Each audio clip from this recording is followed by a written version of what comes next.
5, 4, 3, 2, 1, 0.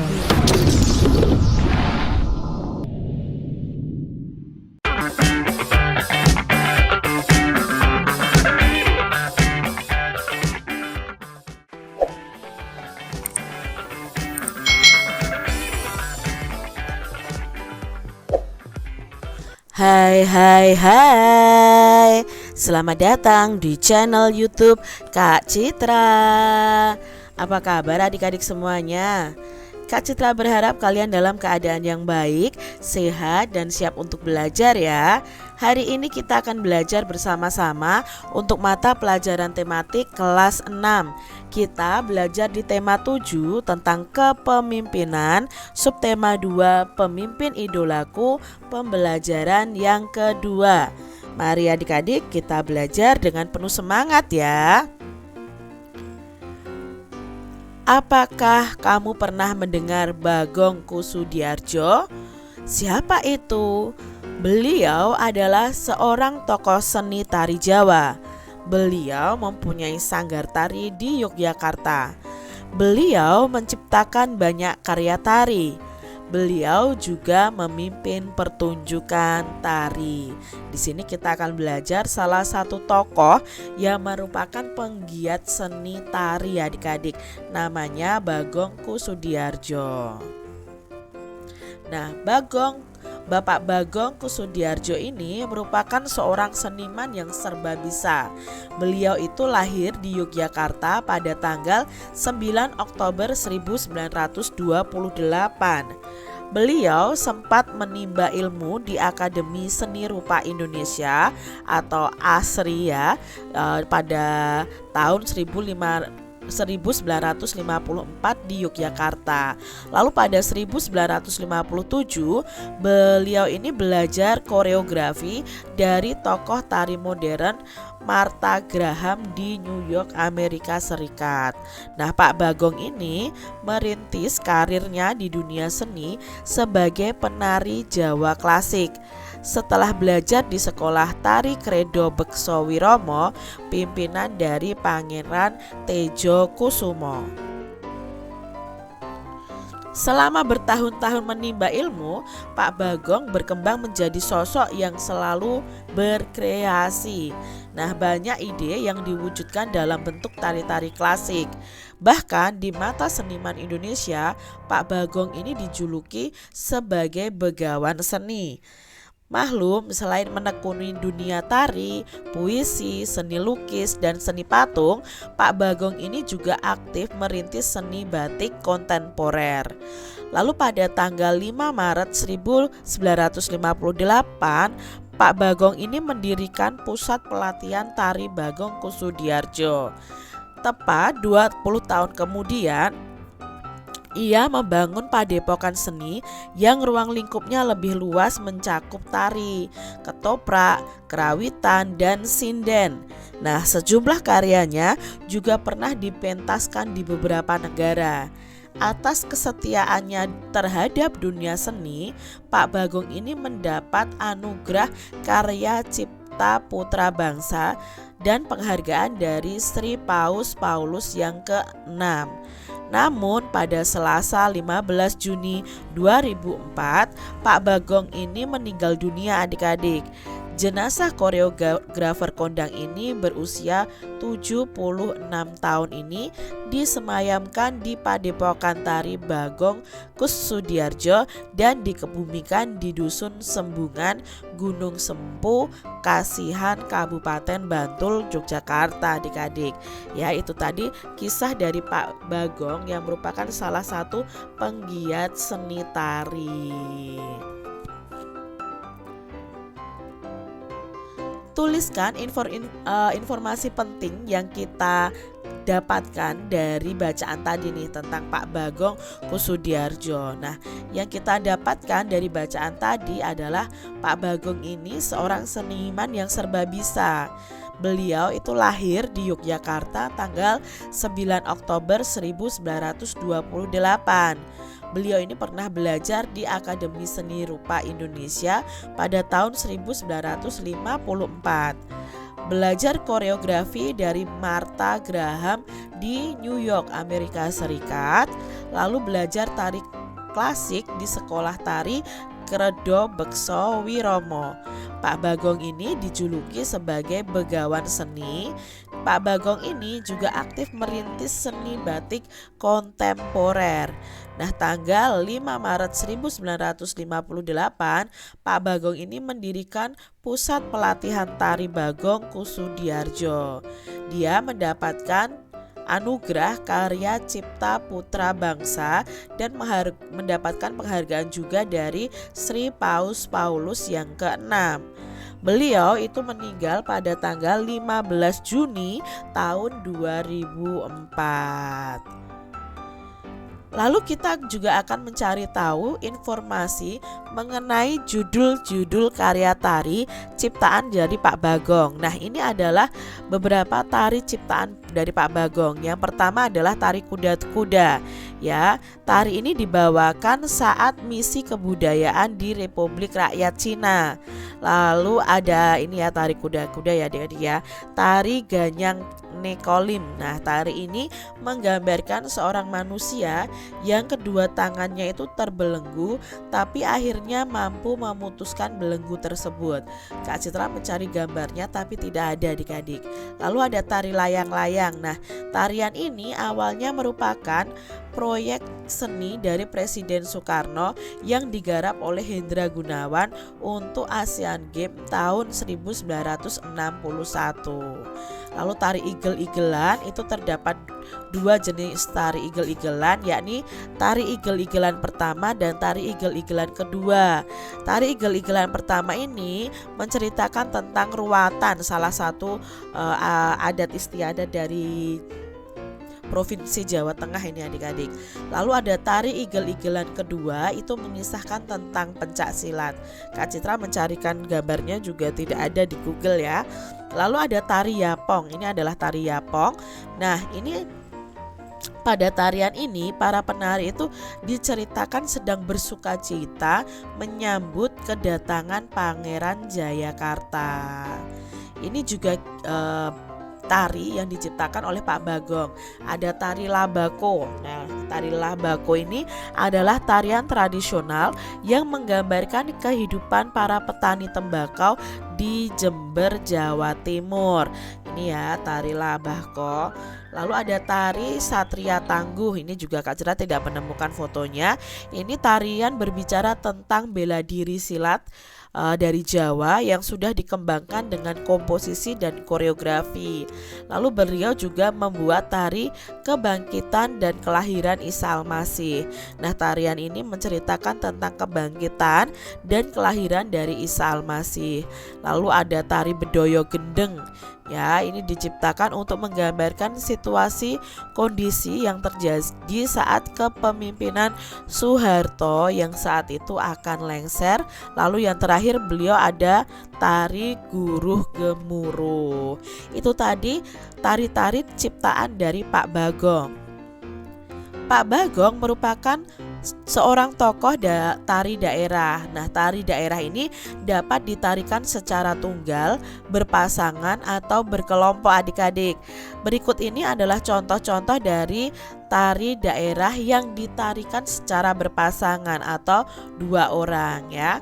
Di sini tari daerah berpasangan. Terdapat berbagai jenis tari di Indonesia. Ada tari daerah, ada pula tari kreasi modern. Berdasarkan banyaknya penari yang menarikan, ada tari tunggal, tari berpasangan, dan tari berkelompok. Nah, berikut ini contoh tari daerah yang berpasangan. Yang pertama adalah tari piring adik-adik. Nah, tari piring ini merupakan tarian yang berasal dari Minangkabau, Sumatera Barat. Pada zaman dahulu, tari piring ini dipentaskan pada saat panen sebagai ungkapan rasa syukur. Nah, sesuai perkembangan zaman, saat ini tari piring ini dipentaskan pada acara-acara penting seperti acara pernikahan. Tari piring ini dibawakan dalam bentuk tari berpasangan putra dan putri yang terdapat dalam sebuah kelompok pementasan. Berikutnya ada tari serampang 12. Namanya tari serampang 12. Penarinya ini satu pasang adik-adik ya. Nah, tari serampang 12 merupakan tari yang terkenal di daerah Melayu seperti Sumatera Utara atau Melayu Deli, di Sumatera Barat itu Ranah Minang, dan di Riau, Pekanbaru adik-adik. Nah, tari serampang 12 ini merupakan tari pergaulan yang ditarikan secara berpasangan sejenis atau putra dan putri. Bisa ditarikan laki-laki dengan laki-laki, perempuan dengan perempuan, atau putra dan putri, adik-adik laki dan perempuan. Nah, tari serampang 12 ini diciptakan oleh Sauti pada tahun 1940-an. Tari serampang 12 ini terdiri atas 12 pola gerak, pola edar, dan tata urutan yang didasari oleh gerakan yang ada dalam tari Melayu seperti tari Mainang, tari Ronggeng Melayu, dan tari Zapin. Berikutnya ada tari apa lagi ya? Nah, ini ada tari payung adik-adik. Tari payung ini merupakan tari pergaulan yang dibawakan secara berpasangan. Tarian ini dibawakan oleh sepasang muda-mudi yang menggunakan perlengkapan payung. Wah, namanya saja tari payung ya adik-adik ya. Tari payung ini lebih banyak digunakan oleh penari laki-laki, sedangkan penari wanita yang mengekspresikan gerakannya dengan permainan selendang. Nah, busana penari pria berupa satu setel baju kecak musang, kain saping, dan tanda atau songkok ya. Lalu busana penari wanitanya itu satu setel kebaya labuh, lalu kain songket, dan ikat pinggang serta adanya selendang. Tari yang keempat adalah tari legong. Nah, ini dimainkan oleh dua orang penari perempuan. Ini dari Bali ya adik-adik ya. Oleh karena merupakan tarian ritual adik-adik, ritual persembahan. Legong dahulunya hanya boleh ditarikan oleh gadis yang belum menstruasi. Namun seiring pergeseran fungsinya sekarang sebagai media hiburan, aturan tersebut sudah ditinggalkan. Penari legong selalu membawa kipas sebagai alat bantunya. Berikutnya ada tari janger. Nah, ini juga dari Bali. Nah, tari janger ini merupakan tari tradisional asal Bali yang dipentaskan oleh 10 orang yang terdiri atas pasangan muda dan mudi. 5 penari pria disebut kecak dan 5 penari wanita disebut dengan janger. Nah, para penari menari sambil menyanyikan lagu janger ya secara bersahut-sahutan. Tarian ini mengangkat kisah atau drama tentang Arjuna Wiwaha, Sunda Upasada, dan lain sebagainya. Meski tidak sepopuler tari keca atau tari pendet, tarian ini sebetulnya memiliki makna yang mendalam. Ini tari janger juga dari Bali. Berikutnya ada tari ketuk tilu. Nah, tari ketuk tilu ini merupakan salah satu tari tradisional dari Jawa Barat. Tari ketuk tilu ini menjadi cikal bakal lahirnya tari Jaipong Karawang. Tarian ini dipentaskan oleh penari-penari wanita dengan gerakan yang dinamis dan saling mengisi. Gerakan yang dilakukan oleh penari ketuk tilu ini diantaranya goyang pinggul, pencok muncit, gituk, dan geol. Nah, nama ketuk tilu itu berasal dari bunyi tabuhan 3 buah bonang yang menjadi musik pengiringnya. Kendati cukup terkenal di masa silam, saat ini kepopuleran dari tari ketuk tilu ini justru kalah jika dibandingkan dengan tari Jaipong karena mereka sama-sama berasal dari Jawa Barat. Berikutnya ada tari Bambang Cakil. Nah, ini adik-adik ya. Wow, keren ya. Keren semuanya ini tari-tariannya. Nah, tari Bambang Cakil ini merupakan tarian klasik yang terdapat di Jawa Tengah. Tari Bambang Cakil ini menceritakan adegan perang seorang kesatria yang melawan raksasa. Nah, kesatria tersebut bernama Janoko ya kalau bahasa Jawanya, yang bersifat halus, lemah lembut, dan sebagai lambang kebaikan. Sebaliknya, raksasa bernama Cakil itu menggambarkan tokoh yang berkarakter kasar, sombong, beringas, dan melambangkan kejahatan. Maka yang terkandung dalam tarian Bambang Cakil ini ialah bahwa segala bentuk kejahatan dan keangkara murkaan pasti akan kalah dengan kebaikan. Itu tentang tari Bambang Cakil. Berikutnya ada tari Zapin. Nah ini ya, tari Zapin adalah sebuah tari tradisional yang berasal dari Riau adik-adik.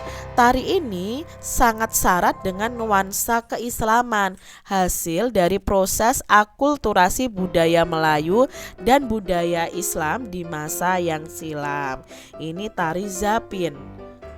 Yang kesembilan ada tari gandrung. Nah, tari gandrung ini adalah salah satu jenis tari tradisional khas yang berasal dari Kabupaten Banyuwangi, Jawa Timur. Dalam pementasannya, tarian ini didukung berbagai unsur, yaitu ada penari, pemusik, alat musiknya, nyanyiannya, dan gerak tarinya. Tari gandrung ini dilakukan dalam bentuk tari berpasangan antara perempuan dan laki-laki. Penari perempuannya sebagai penari gandrung dan penari laki-laki dikenal sebagai paja. Musik pengiring dari tari gandrung ini antara lain kempul atau gong, klunting, biola, kendang, dan ketuk ya. Nah, tari gandrung ini dipentaskan sebagai perwujudan rasa syukur masyarakat setiap kali setelah panen. Pementasan tari gandrung ini diselenggarakan sebagai bentuk kegembiraan dan hiburan. Tari gandrung ini akhirnya menjadi ciri khas seni tari dari Banyuwangi sehingga menjadi maskot kota Banyuwangi. Ini tari gandrung. Dan yang terakhir ada tari golek menak ya. Tari golek menak ini adalah tari klasik yang lahir dari Keraton Yogyakarta. Tarian golek menak ini diciptakan oleh Sri Sultan Hamengkubuwono ke-9 dan pertama kali dipentaskan pada sekitar tahun 1941. Tarian ini juga dikenal dengan sebutan tari bekso golek menak ya, atau beksan menak. Nah, ide ini gagasannya, penciptaannya tari golek menak itu berasal dari pertunjukan wayang golek adik-adik. Ya, ini tadi tari-tari khas dari daerah-daerah yang ada di Indonesia dan masih banyak lagi adik-adik. Nah, gerak tari berpasangan itu dapat dilakukan antara laki-laki dan perempuan, atau perempuan dengan perempuan, atau laki-laki dan laki-laki. Namun dalam pelaksanaannya tidak selalu hanya 2 orang penari yang menarikan. Biasanya dalam satu kelompok ada 10 penari ya, tetapi berpasangan 2-2. Dalam pementasannya, tarian dapat ditarikan oleh beberapa pasang penari sekaligus. Peran tiap penari itu berbeda-beda, tetapi masing-masing penari berperan serta untuk menghasilkan sajian tari yang terlihat indah dan harmonis. Tarian yang panjang dan gerak tari yang bersemangat dapat menyebabkan penari berkeringat banyak. Iya betul, oleh karena itu para penari sangat memperhatikan kebersihan badannya. Kita juga harus menjaga kebersihan badan kita. Remaja yang sedang dalam masa pubertas biasanya itu banyak beraktivitas adik-adik. Lalu karena beraktivitas itu, kelenjar keringat dan kelenjar minyak juga lebih aktif akibat dari pengaruh hormon yang ada di tubuh kita. Apabila kamu tidak memperhatikan kebersihan badan dan pakaian, tentu akan menimbulkan masalah bagi kesehatan dan dalam pergaulan bersama teman kalian. Bagaimana ya cara menjaga kesehatan reproduksi pada masa pubertas? Nah, kita itu mempunyai organ-organ reproduksi adik-adik ya. Lalu kita harus menjaganya dalam masa-masa pubertas ya. Setiap hari kita harus jaga adik-adik. Lalu bagaimana cara menjaganya? Nah, di sini Kak Citra punya poster ya tentang kesehatan dari organ reproduksi kita. Maaf ya, kalau organ reproduksi wanita itu kan berupa vagina dan organ reproduksi pria itu berupa penis ya. Kak Citra di sini menerangkan bahwa kesehatan reproduksi wanita dan perempuan atau alat kelamin wanita dan perempuan itu harus dijaga. Bagaimana cara menjaganya? Nah, kalian bisa melihat di sini ya. Pakaian dalam ya dan celana dalam harus diganti minimal 2 kali sehari. Menggunakan celana dalam yang berbahan menyerap keringat. Memakai handuk yang bersih, kering dan tidak lembab serta tidak bau.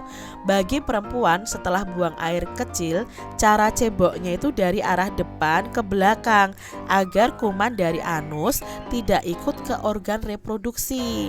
Yang berikutnya untuk laki-laki sangat dianjurkan untuk disunat atau dikitan ya agar terhindar dari apa? Dari kanker penis dan kanker leher rahim pada istrinya. Di sini kita menjaga kesehatan organ-organ reproduksi kita adik-adik ya. Tadi memakai handuk yang bersih, lembut dan tidak berbau serta tidak lembab. Memakai celana dalam yang berbahan menyerap keringat ya, menyerap keringat dan tidak boleh terlalu ketat. Menghindari pertukaran pakaian dalam ya dan handuk dengan orang lain. Pokoknya kalau pakaian dalam ya harus kita sendiri yang gunakan, tidak boleh bertukar dengan orang lain. Bahkan handuk pun tidak boleh. Jadi harus memiliki sendiri-sendiri. Nah, pakaian dalam minimal diganti 2 kali sehari. Ya, ini tadi cara merawat organ reproduksi. Bagi perempuan saat menstruasi itu dianjurkan untuk mengganti pembalutnya 4 kali sehari atau setelah buang air kecil juga bisa mengganti pembalutnya. Ini tadi cara-cara menjaga organ reproduksi kalian ketika sudah masuk masa pubertas. Nah, laki-laki ya dianjurkan untuk kitan. Apakah kalian sudah kitan adik-adik atau sudah sunat ya? Nah, ini tadi adik-adik pembelajaran kita di tema 7 subtema 2 pembelajaran yang kedua. Semoga video pembelajaran ini bermanfaat untuk adik-adik semuanya dan sampai jumpa lagi di video pembelajaran Kak Citra selanjutnya. Tuhan memberkati. Jangan lupa tekan tombol subscribe, lalu tekan loncengnya, tekan juga tombol like, lalu share ke media sosial kalian. Jangan lupa untuk ikuti media sosial Kak Citra. Terima kasih.